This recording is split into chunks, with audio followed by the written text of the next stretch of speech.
I'm Austin Lugo, and this is The Vignette.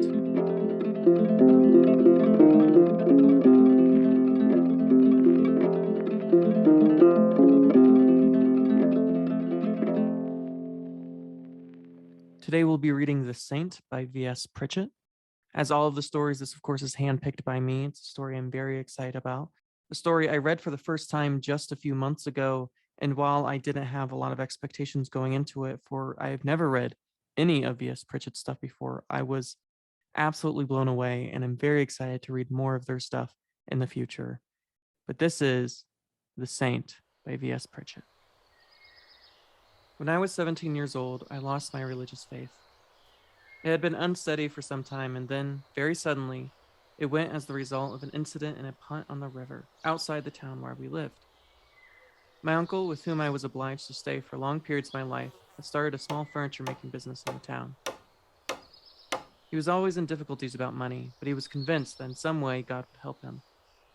And this happened. An investor arrived who belonged to a seat called the Church of the Last Purification of Toronto, Canada. Could we imagine, this man asked, a good and omnipotent God allowing his children to be short of money? We had to admit we could not imagine this. The man paid some capital into my uncle's business, and we were converted. Our family were the first purifiers, as they were called, in the town. Soon a congregation of 50 or more were meeting every Sunday in a room at the corn exchange. At once we found ourselves isolated and hated by people. Everyone made jokes about us. We had to stand together because we were sometimes dragged into the courts. What the unconverted could not forgive in us was first that we believed in successful prayer and, secondly, that our revelation came from Toronto. The success of our prayers had a simple foundation. We regarded it as error, our name of evil. To believe the evidence of our senses, and if we had influenza or consumption, or had lost our money or were unemployed, we denied the reality of these things, saying that since God could have made them, they therefore did not exist. It was exhilarating to look at our congregation and to know that what the vulgar would call miracles were performed among us, almost as a matter of routine, every day. Not very big miracles, perhaps, but up in London and out in Toronto, we knew that deafness and blindness, cancer and insanity, the great scourges, were constantly vanishing before the prayers of the more advanced purifiers. What? Said my schoolmaster, an Irishman with eyes like broken glass and a sniff of irritably in the bristles of his nose. What? Do you have the impudence to tell me that if you fell off the top floor of this building, smashed your head in, you would say you hadn't fallen and were not injured? I was a small boy and very afraid of everybody, but not when it was a question of my religion. I was used to the kind of conundrum the Irishman had set. It was useless to argue, though our religion had already developed an interesting casuistry. I would say so, I replied with coldness and some vanity, and my head would not be smashed. You would not say so, answered the Irishman. You would not say so. His eyes sparkled with pure pleasure. You'd be dead. The boys laughed, but they looked at me with admiration. Then I do not know how or why I began to see a difficulty. Without warning, as if I had gone into my bedroom at night and had found a gross ape seated in my bed and thereafter following me about with his grunts and his fleas and a look, relentless and ancient, scored on his brown face, I was faced with the problem which prowls at the center of all religious faith. I was faced by the difficulty of the origin of evil. Evil was an illusion, we were taught. But even illusions have an origin. The purifiers denied this. I consulted my uncle. Trade was bad at the time, and this made his faith abrupt. He frowned as I spoke. When did you brush your coat last? He said. You're getting slovenly about your appearance. If you spent more time studying books, this is to say, the purification literature, and less with your hands in your pockets and playing about with boats on the river, you wouldn't be letting error in. All dogmas have their jargon. My uncle as a businessman loved the trade terms of the purification. Don't let error in was a favorite one. The whole point about purification, he said, was that it was a scientific and therefore exact. In consequence, it was sheer weakness to admit discussion. Indeed, portrayal. He unpinched his pince-nez, stirred his tea, and indicated I must submit or change the subject. Preferably the latter. I saw to my alarm that my arguments had defeated my uncle. Faith and doubt pulled like strings round my throat. You don't mean to say you don't believe that what our Lord said was true? May I ask nervously, following me out of the room. Your uncle does, dear. I could not answer. I went out of the house and down the main street to the river where the punts were stuck like insects in the summery flash of the reach. Life was a dream, I thought. No, a nightmare, for the ape was beside me. I was still in the state, half sulking and half exalted, when Mr. Hubert Timberlake came to town. He was one of the important people from the headquarters of our church, and he had come to give an address on the purification at the corn exchange. Posters announcing this were everywhere. Mr. Timberlake was to spend Sunday afternoon with us. It was unbelievable that a man so eminent would actually sit in our dining room, use our knives and forks, and eat our food. Every imperfection in our home and our characters would jump out at him. The truth had been revealed to man with scientific accuracy, an accuracy we could all test by experiment. And the future course of human development on Earth was laid down, finally. And here in Mr. Timberlake was a man who had not merely performed many miracles, even, it was said with proper reserve, having twice raised the dead, but who had actually been to Toronto, our headquarters, where this great and revolutionary revelation had first been given. This is my nephew, my uncle said, introducing me. He lives with us. He thinks, Mr. Timberlake. But I tell him he only thinks he does. Ha ha. My uncle was a humorous man when he was with the great. He's always on the river, my uncle continued. I tell him he's got water on the brain. I've been telling Mr. Timberlake about you, my boy. A hand as soft as the best quality chamois leather took mine. I saw a wide, upright man in a double-breasted navy blue suit. He had a pink square head with very small ears and one of those torpid, enameled smiles which were said by our enemies to be too common in our sect. Why, isn't that just fine, said Mr. Timberlake, who, owing to his contacts with Toronto, spoke with an American accent. What say we tell your uncle it's funny he thinks he's funny? The eyes of Mr. Timberlake were direct and colorless. He had the look of a retired merchant captain who had become decontaminated from the sea and had reformed and made money. His defense of me had made me his at once. My doubts vanished. Whatever Mr. Timberlake believed must be true, and as I listened to him at lunch, I thought there could be no finer life than this. I expect Mr. Timberlake's tired after his address, said my aunt. Tired? Exclaimed my uncle, brilliant with indignation. How can Mr. Timberlake be tired? Don't let error in. For in our faith, the merely inconvenient was just as illusory as a great catastrophe would have been. If you wished to be strict, and Mr. Timberlake's presence made us very strict. I noticed then that, after their broad smiles, Mr. Timberlake's lips had the habit of setting into a long, depressed, sarcastic curve. I guess, he drawled, I guess the Almighty must have been tired sometimes, for it says he relaxed on the seventh day. Say, do you know what I'd like to do this afternoon? He said, turning to me. While your uncle and aunt are sleeping off this meal, let's you and me go on the river and get water on the brain. I'll show you how to punt. Mr. Timberlake, I saw to my disappointment, was out to show he understood the young. I saw he was planning a quiet talk with me about my problems. There are too many people on the river on Sundays, said my uncle uneasily. Oh, I like a crowd, said Mr. Timberlake, giving my uncle a tough look. This is the day of rest, you know. He had had my uncle gobbling up every bit of gossip from the sacred city of Toronto all the morning. My uncle and aunt were incredulous that a man like Mr. Timberlake should go out among the blazers and gramophones of the river on a Sunday afternoon. And any other member of our church, they would have thought this sinful. Paul, what say? Said Mr. Timberlake. I could only murmur. That's fixed, said Mr. Timberlake. Now on came the smile as simple, vivid, and unanswerable as the smile on an advertisement. Isn't that just fine? Mr. Timberlake went upstairs to wash his hands. My uncle was deeply offended and shocked, but he could say nothing. He unpinched his glasses. A very wonderful man, he said. So human, he apologized. My boy, my uncle said, this is going to be an experience for you. Hubert Timberlake was making $1,000 a year in the insurance business 10 years ago. Then he heard of the purification. He threw everything out, just like that. Gave up his job and took up the work. It was a struggle, he told me so himself this morning. Many's the time, he said to me this morning, when I'd wonder where my next meal was coming from. But the way was shown. He came down from Worcester to London, and in 2 years he was making $1,500 a year out of his practice. To heal the sick by prayer according to the tenets of the Church of the Last Purification was Mr. Timberlake's profession. My uncle lowered his eyes. If his glasses off the lids were small and uneasy, he lowered his voice too. I have told him about your little trouble, my uncle said quietly with emotion. I was burned with shame. My uncle looked up and stuck out his chin confidently. He just smiled, my uncle said. That's all.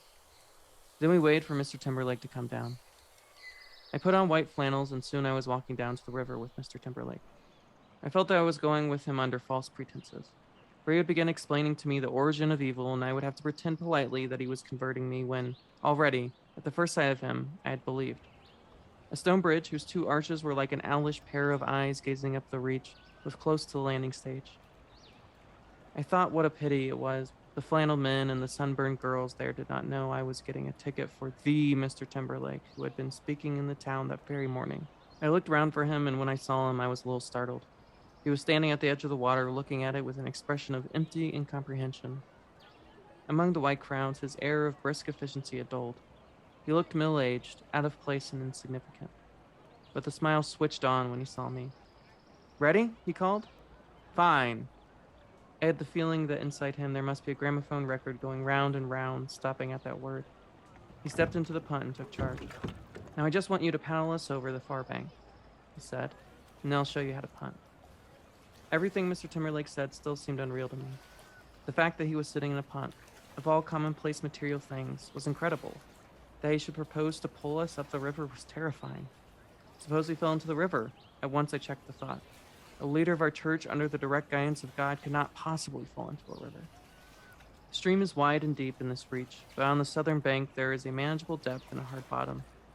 Over the clay banks the willows hang, making their basket-work print of sun and shadow on the water, while under the gliding boats lie cloudy, chloride caverns. The hoop-like branches of the trees bend down until their tips touch the water like fingers making musical sounds. Ahead in midstream, on a day sunny as this one was, there is a path of strong light which is hard to look at unless you half close your eyes, and down this path on the crowded Sundays go to the launches with their parasols and their pennants, and also the rowing boats with their beetle-leg oars, which seem to dig the sunlight out of the water as they rise. Upstream one goes, on and on between the gardens and then between fields kept for grazing. On the afternoon when Mr. Timberlake and I went out to settle the question of the origin of evil, the meadows were packed densely with buttercups. "Now," said Mr. Timberlake decisively when I had paddled on to the other side. "Now I'll take her." He got over the seat into the well at the stern. "I'll just get you clear of the trees," I said. "Give me the pole," said Mr. Timberlake, standing up on the little platform, making a squeak with his boots as he did so. "Thank you, sir. I haven't done this for 18 years, but I can tell you, brother, in those days I was considered some polar." He looked around and let the pole slide down his long hands. Then he gave the first difficult push. The punt rocked pleasantly and we moved forward. I sat facing him, paddle in hand, to check any inward drift of the punt. "How's that, you guys?" said Mr. Timberlake, looking round at our eddies and drawing in the pole. The delightful water swished down it. "Fine," I said. Deferentially, I had cut the word. He went on to his second and his third strokes, taking too much water in his sleeve, perhaps, and uncertain in his steering, which I corrected, but he was doing well. "It comes back to me," he said. "How am I doing?" "Just keep her from the trees," I said. "The trees?" he said. "The willows," I said. "I'll do it now," he said. "How's that? Not quite enough? Well, how's this?" "Another one," I said. "The current runs strong this side." "What, more trees?" he said. He was getting hot. "We can shoot out past them," I said. "I'll ease over with the paddle." Mr. Timberlake did not like this suggestion. "No, don't do that. I can manage it," he said. I did not want to offend one of the leaders of our church, so I put the paddle down, but I felt I ought to have taken him farther along away from the irritation of trees. "Of course," I said. "We could go under them. It might be nice." "I think," said Mr. Timberlake, "that'd be a very good idea." He lunched hard on the pole and took us toward the next archway of willow branches. "We may have to duck a bit, that's all," I said. "Oh, I can push the branches up," said Mr. Timberlake. "It is better to duck," I said. We were gliding now quickly towards the arch. In fact, I was already under it. "I think I should duck," I said. "Just bend down for this one." "What makes the trees lean over the water like this?" asked Mr. Timberlake. "Whipping willows." "I'll give you a thought there. Now, Ur likes to make us dwell on sorrow. Why not call them laughing willows?" discoursed Mr. Timberlake as the branch passed over my head. "Duck," I said. "Where? I don't see them," said Mr. Timberlake, turning round. "No, your head," I said. "The branch," I called. "Oh, the branch. This one?" said Mr. Timberlake, finding a branch just against his chest, and he put out a hand to lift it. It is not easy to lift a willow branch. Mr. Timberlake was surprised. He stepped back as it gently and firmly leaned against him. He leaned back and pushed from his feet. And he pushed too far. The boat went on. I saw Mr. Timberlake's boots leave the stern as he took an unthoughtful step backwards. He made a last-minute grasp at a stronger and higher branch, and then there he hung a yard above the water. round as a blue damson that is ripe and ready, waiting only for a touch to make it fall. Too late with the paddle and shot ahead by the force of his thrust, I could not save him. For a full minute, I did not believe what I saw. Indeed, our religion taught us never to believe what we saw. Unbelieving, I could not move. I gaped. The impossible had happened. Only a miracle, I found myself saying, could save him. What was the most striking was the silence of Mr. Timberlake as he hung from the tree. I was lost between gazing at him and trying to get the punt out of the small branch of the tree. By the time I had got the punt out there were several yards of water between us, and the soles of his boots were very near the water as the branch bent under his weight. Boats were passing at the time, but no one seemed to notice us. I was glad about this. This was a private agony. A double chin had appeared on the face of Mr. Timberlake, and his head was squeezed between his shoulders and his hanging arms. I saw him blink and look up at the sky. His eyelids were pale like a chicken's. He was tidy and dignified as he hung there. The hat was not displaced, and the top button of his coat was done up. He had a blue silk handkerchief in his breast pocket. So unperturbed and genteel he seemed that as the tips of his shoes came nearer and nearer the water, I became alarmed. He could perform what are called miracles.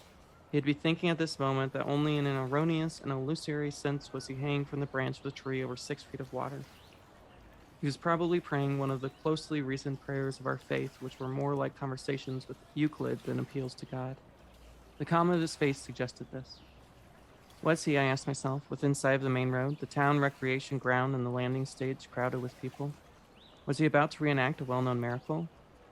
I hoped that he was not. I prayed that he was not. I prayed with all my will that Mr. Timberlake would not walk upon the water. It was my prayer and not his that was answered. I saw the shoes dip. Water rise above his ankles and up his socks. He tried to move his grip now to a yet higher branch. He did not succeed, and in making this effort, his coat and waistcoat rose and parted from his trousers. One seam of shirt with its pant loops and brace tabs broke like a crack across the middle of Mr. Timberlake. It was like a fatal flaw in a statue. An earthquake crack which made the monument immortal.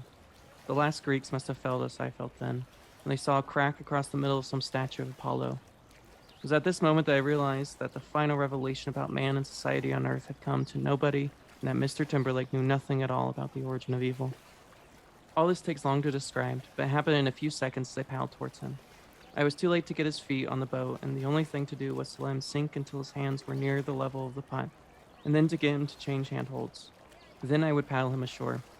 I did this. Amputated by the water, first a torso, then a bust, then a mere head and shoulder. Mr. Timberlake, I noticed, looked sad and lonely as he sank. He was a declining dogma. As the water lapped his collar, for he hesitated to let go of the branch to hold the punt, I saw a small triangle of deprecation and pathos between his nose and the corners of his mouth. The head resting on the platter of water had the sneer of calamity on it, such as one sees in the pictures of a beheaded saint. Hold on to the punt, Mr. Timberlake, I said urgently. Hold on to the punt. He did so. Push from behind, he directed in a dry, business-like voice. They were his first words. I obeyed him. Carefully, I paddled him towards the bank. He turned in, with a splash, climbed ashore. There he stood, raising his arms and looking at the water running down his swollen suit and making a puddle at his feet. Say, said Mr. Timberlake coldly, we let some error in that time. How much he must have hated our family. I am sorry, Mr. Timberlake, I said.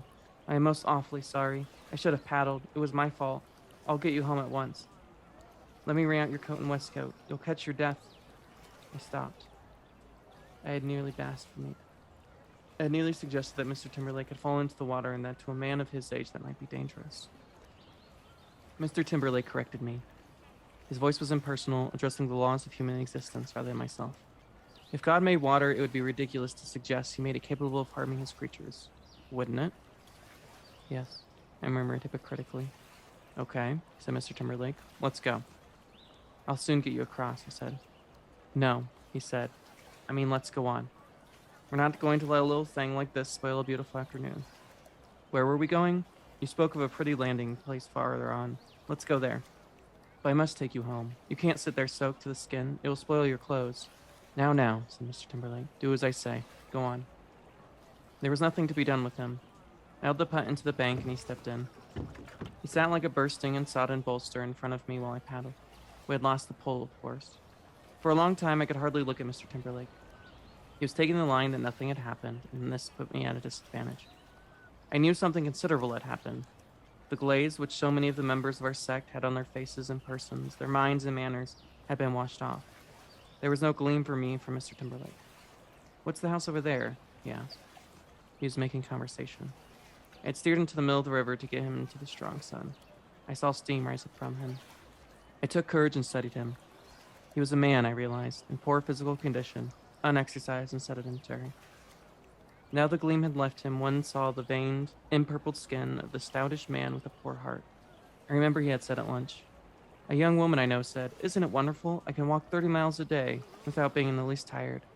I said, "I don't see the bodily indulgent as anything a member of the Church of the Last Purification should boast about." Yes, there was something flaccid, passive, and slack about Mr. Timberlake.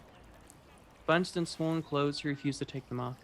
It occurred to me, as he looked with boredom at the water, the passing boats in the country, they had not been in the country before, that it was something he had agreed to do but wanted to get over quickly. He was totally uninterested. By his questions, "What is that church? Are there any fish in the river? Is there a wireless or a gramophone?" I understood that Mr. Timberlake was formally acknowledging a world he did not live in. It was too interesting, too eventful a world. His spirit, inert and preoccupied, was elsewhere in an eventless and immaterial habitation. He was a dull man, duller than any man I had ever known, but his dullness was a sort of earthy deposit left by a being whose diluted mind was far away in the effervescence of metaphysical matters. There was a slightly pettish look on his face as, to himself of course, he declared he was not wet and that he would not have a heart attack or catch pneumonia. Mr. Timberlake spoke little. Sometimes he squeezed water out of his sleeve. He shivered a little. He watched the steam. I had planned when we set out to go up as far as the loch, but now the thought of another 2 miles of this responsibility was too much. I pretended I wanted to go only as far as the bend which we were approaching, where one of the richest buttercup meadows was. I mentioned this to him. He turned and looked with boredom at the field. Slowly we came to the bank. We tied up the punt and we landed. "Fine," said Mr. Timberlake. He stood at the edge of the meadow, just as he had stood at the landing stage, lost, stupefied, uncomprehending. "Nice to stretch our legs," I said. I led the way into the deep flowers. So dense were the buttercups, there was hardly any green. Presently I sat down. Mr. Timberlake looked at me and also sat down. Then I turned to him with the last try at persuasion. Respectability, I was sure, was his trouble. "No one will see us," I said. "This is outside of the river. Take off your coat and trousers and wring them out." Mr. Timberlake replied firmly, "I am satisfied to remain as I am." "What is this flower?" he asked to change the subject. "Buttercup," I said. "Of course," he replied. I could do nothing with him. I lay down full length in the sun, and, observing this and thinking to please me, Mr. Timberlake did the same. He must have supposed that this was what I had come out to the boat to do. It was only human. He had come out with me, I saw, to show me that he was only human. But as we lay there, I saw the steam still rising. I had had enough. "A bit hot," I said, getting up. He got up at once. "Do you want to sit in the shade?" he asked politely. "No," I said. "Would you like to?" "No," he said. "I was thinking of you." "Let's go back," I said. We both stood up and I let him pass in front of me. When I looked at him again, I stopped dead. Mr. Timberlake was no longer a man in a navy blue suit. He was blue no longer. He was transfigured. He was yellow. He was covered with buttercup pollen, a fine yellow paste of it made by the damp from head to foot. "Your suit," I said. He looked at it. He raised his thin eyebrows a little, but he did not smile or make any comment. The man is a saint, I thought, as saintly as any of those gold leaf figures in the Church of Sicily. Golden he sat in the punt. Golden he sat for the next hour as I paddled him down the river. Golden and bored. Golden as we landed at the town and as we walked up the street back to my uncle's house. There he refused to change his clothes or to sit by the fire. He kept an eye on the time for his train back to London. By no word did he acknowledge the disasters or the beauties of the world. If they were printed upon him, they were printed upon a husk. 16 years have passed since I dropped Mr. Timberlake in the river, and since the sight of his last pant loops destroyed my faith. I had not seen him since, and today I heard that he was dead. He was 57. His mother, a very old lady with whom he had lived all his life, went into his bedroom when he was getting ready for church and found him lying on the floor in his shirt sleeves. A stiff collar with the tie half inserted was in one hand. 5 minutes before, she told the doctor, she had been speaking to him. The doctor, who looked at the heavy body lying on the single bed, saw a middle-aged man, wide rather than stout, and with an extraordinary box-like thick-jawed face. He had got fat, my uncle told me, in later years. The heavy liver-colored cheeks were like the chaps of a hound. Heart disease, it was plain, was the cause of the death of Mr. Timberlake. In death, the face was lax, even coarse and degenerate. It was a miracle, the doctor said, that he had lived so long. Any time during the last 20 years, the smallest shock might have killed him. I thought of our afternoon on the river. I thought of him hanging from the tree. I thought of him, indifferent and golden in the meadow. I understood why he had made for himself a protective, sedentary blandness, an automatic smile, a collection of phrases. He kept them on like the coat after his ducking. And I understood why, though I had feared it all the time we were on the river. I understand why he did not talk to me about the origin of evil. He was honest. The ape was with us.